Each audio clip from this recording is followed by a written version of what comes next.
So this was me at the start of my cut, and this was me at the end of my cut. As you guys can tell, I retained most of my muscle mass. I'm gonna teach you guys how to do the same as well. First of all, I want you guys to understand that muscle loss is going to be inevitable in a cut. So you are going to lose some muscle mass in a cut, as you are going to gain some fat in a bulk. That's just how it is that's just how it is as a natural, you know. Unless you're blasting gear like all these deadheads, like all these people on steroids, all these people on the juice, you're not really gonna retain all of your muscle mass. You are going to lose some, but there are some tips and tricks that you can do in order to minimize the amount of muscle mass that you lose. So the number one most important thing when it comes to losing fat is our diet, because the thing is, diet is the one thing that's going to determine whether you're going to lose fat or not. So for your diet, you need to be in a calorie deficit. So basically you're burning more calories than you eat. And the mistake that a lot of people make when they're trying to cut is that they put themselves in a higher calorie deficit, so they cut fat a bit too fast, and that actually and then they end up losing a lot of muscle. So what you guys want to do, instead of being in a large calorie deficit, you guys want to be in a smaller calorie deficit. So most coaches will tell you, be in like a 500 calorie deficit.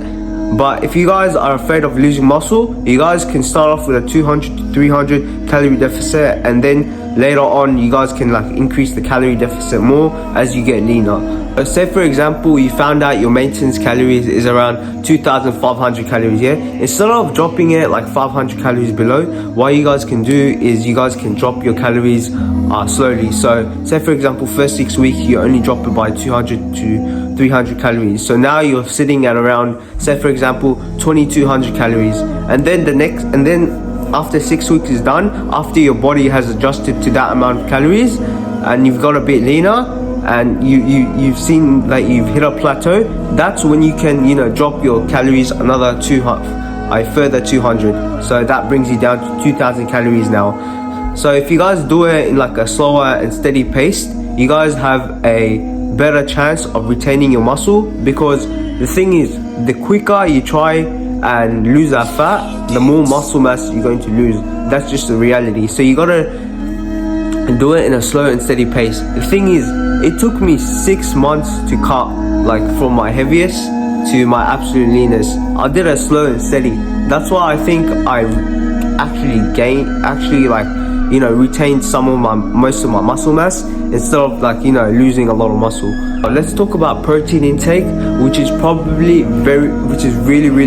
important, because the thing is, protein is the one macronutrient that basically protein is the most important macronutrient when you're trying to lose fat, because protein has so many benefits. Basically, one of the benefits is obviously it helps you retain more muscle, because you need protein to build muscle. So obviously the more protein you eat, the more muscle you're going to retain. But some of the other benefits of protein include, it's the most satiating macronutrient, meaning compared to carbs and fats, the other two macronutrients, eating more protein will help you feel more full and satiated, and that's going to help you,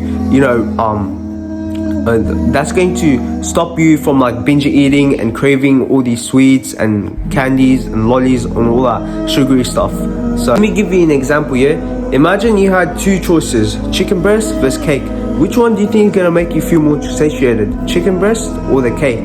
Obviously the chicken breast, because to be honest, I can smash down 3 to 4 pieces of cake, but chicken breast, 3 to 4 pieces of chicken breast is gonna be pretty hard, isn't it? So that's why the more protein you eat, the less likely you are to binge eat, and less likely you are to binge eat, that means the more likely you are to keep your calories lower, and that's gonna help you lose more fat.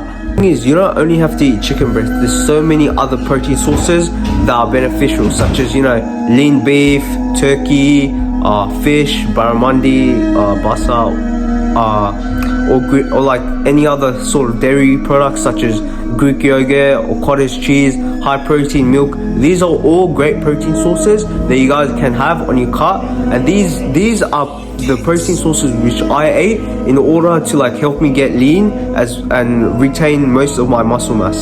So what I recommend you guys to do is to have at least one. So most coaches they'll recommend you to have at least 1 gram of protein per pound of body weight. So say for example, if you're like 200 pounds, have 200 grams of protein. But for you guys, when you're in a cart, I believe it's actually beneficial to increase your protein intake to up to 1.2 grams per pound of body weight, because the thing is, the lower your calories are, the higher chance you have of losing muscle mass. So it's best that you increase your protein intake more. So that's why I recommend you guys, instead of having 1 gram of protein per pound of body weight, increase that to 1.2 grams of protein per pound of body weight, so you guys have a lower chance of actually losing muscle mass.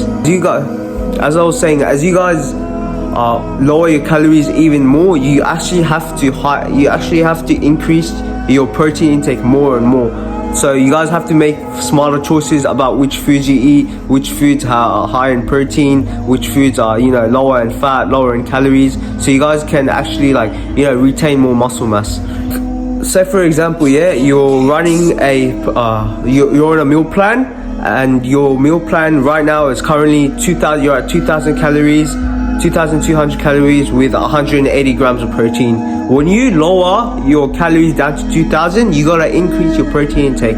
So you're going to go from 2,200 calories with 180 grams of protein, and when you go down to 2,000 calories, increase your protein intake up to 200 grams. So what that's gonna do, what that's going to do is that's going to ensure that you hold on more muscle mass, because the more protein you eat, the less chance you have of losing muscle. So another benefit of protein when you're in a cart is that protein has the highest thermic effect of food. So what do I mean when I say it has the highest thermic effect of food? So basically, in order to digest a food, your body also needs to burn calories. Now, protein, when I say has the highest thermic effect of food, is that protein burns the most amount of calories when you're digesting it compared to carbs and fats. So say for example,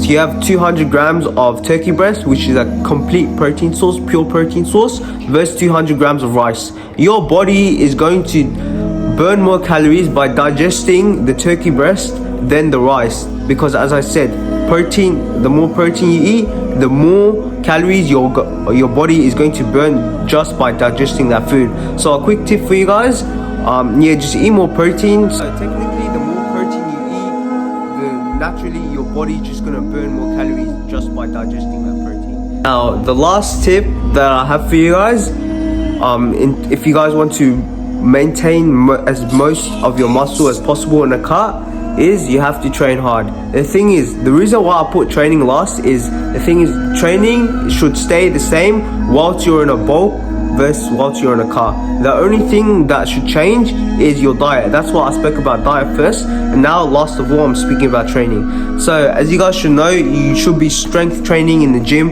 at least 3 to 6 times per week, trying to progressive overload. So basically trying to get stronger every single session. You guys should train each muscle group at least 2 to 3 times per week, pushing every single set to failure, training in the 4 to 6 rep range. The thing is, whether you're trying to bulk or cut, your training should stay the exact same. Like, a lot of people have this misconception that when they're cutting, they should switch from like heavier weight and lower reps to higher reps and lower weight, because apparently that's going to tone the muscle. Guys, that's not true. That is one of the biggest myths in the fitness industry, that when you're trying to cut, you should do lighter weight and heavier you should do lighter weight and higher reps, because that's going to help you burn fat faster. That's not how it works, guys. The only thing that determines whether you're going to burn fat or not is if you're in a calorie deficit. Basically, what you did to build muscle when you're in a bulk, you have to do the exact same thing if you're trying to maintain that muscle on a cut. Now let's talk about cardio. Okay, so when you're in a cut, cardio can be very, very beneficial because it actually helps you burn more calories. But cardio shouldn't be your main focus. That's what a lot of people don't realize, is that cardio, they shouldn't rely on cardio. They should rely more on the diet rather than cardio. The thing is, in order to burn a lot of calories through cardio, it actually takes like a long time. So in order to burn like 600 calories, it takes like an hour like running on the treadmill, but you can easily gain that much calories back, 600 calories in like 5 minutes, if you have like a KFC Zinger box. Instead of focusing so much on cardio, focus more on your diet, because if you don't consume those calories in the first place, you don't have to burn it off later on. That's just how it is. Yes, do your cardio when you're cutting, because it can help you, burn those extra few calories and, help you strip off that fat. Like when I first started cutting, I was doing cardio like 20 minutes every single day on the treadmill, and that's what actually kind of accelerated my fat loss. The thing about cardio is it doesn't have to be on the treadmill. You can do anything. You can do boxing, you can do any sort of sports, you can do sprinting. It really just depends on you. Even walking is beneficial for cardio. What I recommend my clients to do is go for a 30-minute walk every single day. So that actually helps you burn a few extra calories. Yeah, don't focus too much on cardio, because the truth is, if you're trying to maintain as much muscle as possible, doing too much cardio can actually make you lose muscle if you overdo it. That's why instead of focusing so much on cardio, focus more on strength training when you're in a cut, so you can maintain muscle mass better, and just use cardio as a secondary tool to just burn those extra few calories. Alright, so here's a quick recap and summary of how to minimize muscle loss whilst on a cut. So the first thing you want to do is don't slash your calories down too low, too fast. So as I was saying before, you guys want to slowly decrease your calories, because the faster you decrease your calories, the faster or the more chance you have of losing that muscle mass. And then second of all, you guys want to focus on your protein intake, because protein, as I said, it has a lot of benefits, such as you can retain more muscle mass. It has the highest thermic effect of food, and it makes you feel more satiated. You guys want to take in at least 1 to 1.2 grams of protein per pound of body weight whilst you're on a cut. And then last of all, in terms of training, you guys want to be training the exact same way that you did whilst you were bulking. To be honest, nothing should change about your training. The only thing that should actually change is maybe add in a little bit more cardio, and that's pretty much all you need to know in order to minimize fat loss whilst you're on a cut. Hopefully you guys found this video valuable, and I'll see you guys in the next one. Peace out.